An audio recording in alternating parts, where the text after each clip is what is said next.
Okay, thank you. As is customary in my country, and as was done yesterday at the opening ceremony, I would like to acknowledge the traditional custodians of the land on which the city of Melbourne exists, and these are the Wurundjeri people who are here many thousands of years before us and who will be here long after we are gone. I want to thank the organizers and especially my dear old friend and comrade Alok Srivastava for asking me to give this talk.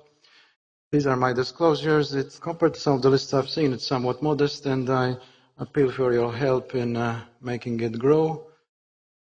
And I'm going to be giving some basically personal perspectives from my experience some years ago as a regulator. I'm frequently told not to talk about regulation these days, but I guess this is why the organizers asked me to speak about this. From the general point of view of clinical trials, and I think, as Flora said, the ISTH exercise was mostly focused on the issue of inhibitors and safety, but I'm going to be looking at some areas relating to actually proving therapeutic claim and how the traditional paradigm of evidence-based medicine is resulting, and has been for some years, in tension in the field of rare bleeding disorders, including hemophilia, and perhaps some ways in which we can break out of this, given the opportunities we now have. We all know that the gold standard for clinical assessment is the randomized clinical trial. This is something which you are all familiar with, and I would suggest that despite all efforts, we are, all of us as a community, finding it difficult to break out of the paradigm imposed by this standard. Now, I'm asked to speak about pivotal studies, so I think this slide summarizes what I understand by them. These are the trials which are designed and executed to get statistically significant evidence of efficacy and safety as required by the regulatory authorities, which Flora mentioned. They are historically geared to compare the agent of interest to a comparator or to placebo, and they include the studies with the aim to include claims into the label as well as post-marketing commitments. It's kind of important to realize these. These are the things which actually get you approved on the market. Mention is always made of the issue of statistics. You are all familiar with the problems which are proposed by the fact that we deal with small patient populations. I think the point made by gentlemen in the audience in relation to even rarer diseases than hemophilia make this even more acute. But the statistical burden in terms of gathering the numbers of patients is found even in the hemophilia community. We are now talking about hemophilia being a common rare disease, which is an interesting concept. But I would suggest, and I'm going to say something about this later on, that the fact that in some countries we are seeing practically the whole population of patients being absorbed in the clinical trial environment, given the number of new products which we now face, is something which we should ponder about. Now, this is a slide which is assuming a promiscuous nature. A lot of people have this slide. This is just showing the European Union framework for new factor VIII products. It is an extract from the relevant guideline of the EMA. It's a detailed guideline. Flora has mentioned the pediatric requirement in particular, which is causing a lot of angst. I myself, on a personal level, have some doubts about the wisdom of questioning this unequivocally. I was intrigued, and I mean, this data is now widely acknowledged that in the children given the new products and looking at the PK characterization, obviously we have different pharmacokinetic properties in these children. So I don't think that it is unjustified to attempt to characterize products according to age groups. We can argue about the numbers. But in relation to the numbers, I think one important point is this, that the regulators, irrespective of where they are, I think, desperately trying to align themselves to the traditional paradigm, while at the same time failing, because if you look at these particular numbers which are found in the EMA guideline, there's no real actual statistical basis on the basis of what can generate power and so on in these numbers, and it has been admitted, we had discussions about this in various conferences by, for example, the author of the slide, Dr. Hilger from the PI, that This is what they think the industry is able to do. I understand the inherent need for regulators to make the industry do what it can do, but it's not really based upon any scientific or statistical justification. It's just a vague idea that this is what is possible. And this needs to be discussed. One aspect which I think is important in the issue of efficacy assessment of therapeutic claim of difference between the EMA and the FDA is the issue, in fact, of randomization.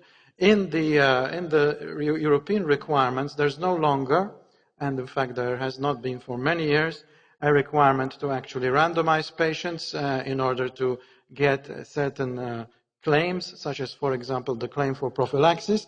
The FDA guidelines or the FDA documents are actually reasonably vague on this, but there's no question that in recent years, randomization has been introduced. Now, if you look at, the famous or the notorious Cochrane collaboration, for many years, the relevant Cochrane review on factor concentrates stated that there was insufficient evidence from RCTs to determine whether prophylaxis was effective. And this is the extract from their relevant publication as late as 2010. Now, I don't have to remind you that pretty much as a result of this kind of thinking, we had the famous study, the joint outcome study in the New England Journal of Medicine by Dr. Manco Johnston, and this, I think, settled the issue once and for all. I would contend that the issue didn't have to be settled at the expense of unquestionably resulting in a substantial number of children, unfortunately, randomized into the non-prophylaxis arm, who unquestionably got joint damage, and this joint damage is still being studied in these subjects and is being shown to be progressive and deleterious. But anyway, as a result of this, the Cochrane collaboration favored us with the statement that, okay, prophylaxis is effective. Thank you very much. It is definitely the case that the FDA, at least many of the studies which are being published, particularly for the new products, are a reflection of negotiated outcomes between the FDA and the relevant companies, and the FDA does appear, and this is being reflected in the relevant designs of the studies, to be requesting randomization between prophylaxis and on-demand in order to eventually allow the therapeutic claim to include prophylaxis. And in fact, this is parsed by the agency into also looking at adults and at children. I will be saying something a bit more emphatic about this over the course of my remarks. This is just one study. You are all familiar with this work now. And this is interestingly extracted from the actual report published by the FDA in a transparent fashion, as it is obliged, the summary of basis of approval for a new recombinant factor 9, what Flora has described as a similar product for hemophilia B. And again, randomization between prophylaxis and on-demand subjects. And we have here the wording from the FDA report saying that obviously the ABRs were lower in the subjects which received prophylaxis, and therefore you get your prophylaxis therapeutic claim. I would suggest that we are now looking at the need, in all honesty, whether this is needed, given that one of the requirements of requiring an RCT, if you like, in the philosophy developed by, amongst others, Benjamin Friedman in McMaster, is whether we have equipoise and whether there is, to quote, an honest professional disagreement among experts about the relative merits of competing interventions. And this is, in fact, the ethical moral basis for doing RCTs, for randomizing patients. And its premise is that it is unethical to give subjects interventions known to be inferior, and that placebos, whichever shape or form they take, are only acceptable when there is no standard treatment. And I would pose the question to all of you, including those of you who are involved in these ongoing investigations, are we, as a community, uncertain as to the benefits of prophylaxis, even in these new products? And why are we subjecting patients to on-demand treatment? Perhaps an adequate comparator to prove a therapeutic claim for prophylaxis, if such is needed, should be prophylaxis with an accepted registered product. And I would like that to be one of the messages in my talk. I'm going to go back now to some deliberations regarding the so-called pyramid and the requirements of the Cochrane collaboration. Somewhat hubristically, there are many versions, as you know, of the so-called hierarchy of evidence-based medicine. This is just one of them, and somewhat hubristically, the Cochrane collaboration chooses to put on its own systematic reviews on the very head of the pyramid. But I think that one inherent assumption in randomized clinical trials is that basically you're looking at a population. And we are now approaching the era, as I'm going to discuss, of personalized medicine, but we all know that statistically, when you look simply at a population, you are, if you like, obscuring, on the basis of therapeutic effect, effects which can affect subgroups of that population. And I think this is getting more and more visible as time goes by. So everybody now is talking about this, the need to personalize treatment. And I would like to suggest that this thinking and these opportunities which the new products are giving us is able to be assimilated by the agencies in the way that they require further treatments to be assessed, particularly for efficacy, on the basis of personalized medicine, particularly in relation, as we know now, to pharmacokinetic characterization. I don't have to make you any more familiar with this kind of work from Peter Collins. It is interesting that these curves are demonstrating not product characteristics, but a manifestation of the heterogeneity, which we know is found in the patients in relation to factor VIII half-life. We're seeing here actually two different patients with different half-lives. Nothing to do with the product in this instance. It is the patients themselves. And this is just a distribution from the late and very lamented Sven Björkman in relation to the clearance in this instance across a number of patients of factor VIII infused into people with hemophilia. And same again, looking at variation in post-infusion factor VIII. So I think that this is lending itself to us to thinking very hard as to how we can utilize this kind of observation and this kind of very real phenomena in the regulatory requirements for now and the future. And we now see that we can guide using pharmacokinetics personalized prophylaxis. This is a recent review published by, I think, Eric Björntorp in the first instance, which shows, again, I guess that prophylaxis is always leading to lower annualized bleeding rates than on demand. And I continue to question then, why are we continuing to subject patients? Now I'm going to say something about something which I think is interesting and needs assessment, primarily by the agencies, but also by the industry and by the treaters. And this is in relation, again, to assessing efficacy, because I don't think that it's enough to characterize using pharmacokinetics. I think we do need clinical data. Don't want people to get the impression I do think we need clinical data on whether products actually decrease bleeding. This is another version of the hierarchy, that I say at this time, not from the Cochrane collaboration, but it is from the actual originators of evidence-based medicine in the McMaster group. And you will see that the very top of their assessment is the N of 1 randomized controlled trial. So, and then we get all the others. So I'm just going to give some personal remarks on this. It's not a subject which I think I have honestly analyzed to the nth degree, but on the surface of it, it does lend itself to some consideration in relation to personalizing clinical trials for assessment of bleeding in products for hemophilia. These are clinical trials, as many of you probably know, which are used in just one patient, and the patient is his or her, nowadays, their own control. So pairs of treatment periods are introduced over the course of the protocol, and there is nothing unscientific or unsystemic about this. And this is the point I seek to make, that these numbers, which are imposed, so to speak, by the agencies worldwide, which are being done in the name of science and good statistics, mean nothing. But when we actually try to design on the basis of N of 1 trials, we have the opportunity to actually get a much more valid statistical outcome if we're willing to think outside the box.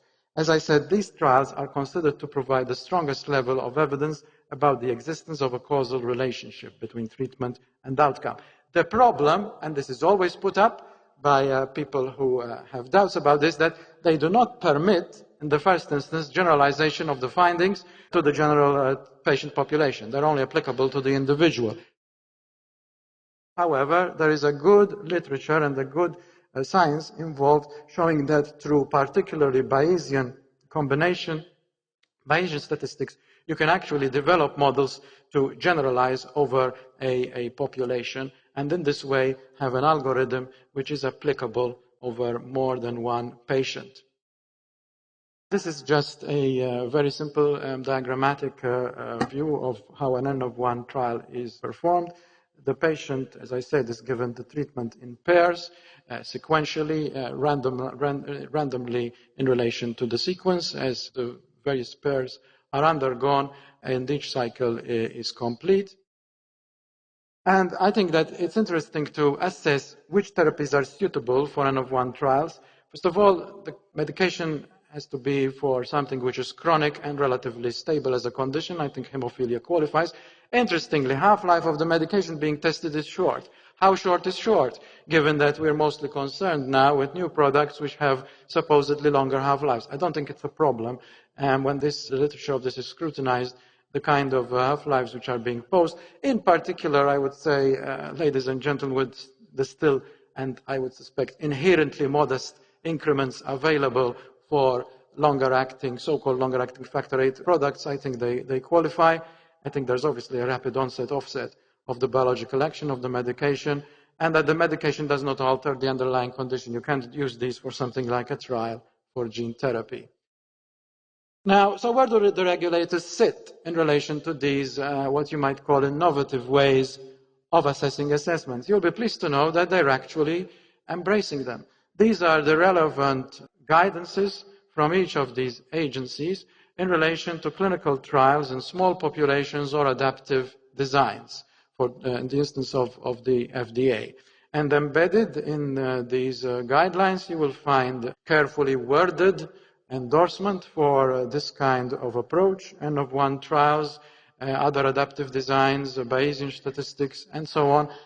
And so there is no, I think, inherent resistance in terms of their mission on the part of the regulators to be more innovative and courageous. It is just that I think that, obviously, like everybody, they have their own comfort zones, and I think they would prefer to continue to do things precisely as the way they've been doing. I would suggest that we've reached the age now where this is no longer possible, and in the interest of patients, there needs to be a much more, I think, vigorous representation and dialogue in relation to promulgating alternative approaches.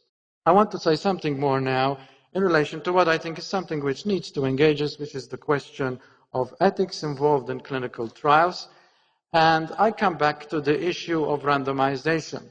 Now, we all know that in the new trials, we are recruiting patients in relation to this business of randomizing between prophylaxis and on-demand from areas where economic circumstances lead to a very low level of hemophilia care and where patients are lucky to get even sporadic on-demand treatment, let alone prophylaxis. And of course, having the ability to be recruited in a really good protocol for on-demand therapy is an advance in treatment in these environments, and this is why we are seeing this larger proportion of patients in these kinds of trials where considerations will not permit patients in the wealthier countries to be recruited to on-demand trials. I would suggest that we need to be very careful in relation to considering the requirements of the Declaration of Helsinki, which somewhat regrettably was abandoned by the FDA in 2008. I can't imagine why. But I think we need to look at the declaration in relation to what is ethically acceptable in terms of, for example, a placebo-controlled trial. And I would suggest that in the instance of the kind of trials we're interested in, the on-demand arm is pretty much of a placebo because it is being included in order to support therapeutic claim application for prophylaxis, and that were for compellingly scientific sound methodological reasons. I mean, what is the compelling scientifically sound methodological reason for exposing patients to the high bleeding rates for on-demand therapy? We admit, we know that these patients are coming from a background where they have frequently no therapy at all. But I would suggest that a better approach, as I said, would be to randomize between two prophylaxis arms, one with a known product, one with the product under investigation. I would also contend that placebos may be okay in a minor condition, but I think you'll agree with me that hemophilia is not classifiable as such. And I think we also have to think about, and I'm sure that the companies involved are doing this, and I would just like, for their own benefit and for us to be relaxed in our minds, that this is more visible in the relevant publications. Sometimes it is, sometimes it is not, in relation to the fate of the patients in these underprivileged environments after the trial. There is material in the Declaration of Helsinki about this in regards to the access to treatment post-trial by the participants. And I commend the declaration for your further attention. I am intrigued, and I'll round off with this, Alok, with the fact, as I said, that practically everybody in the patient community seems to be in a clinical trial.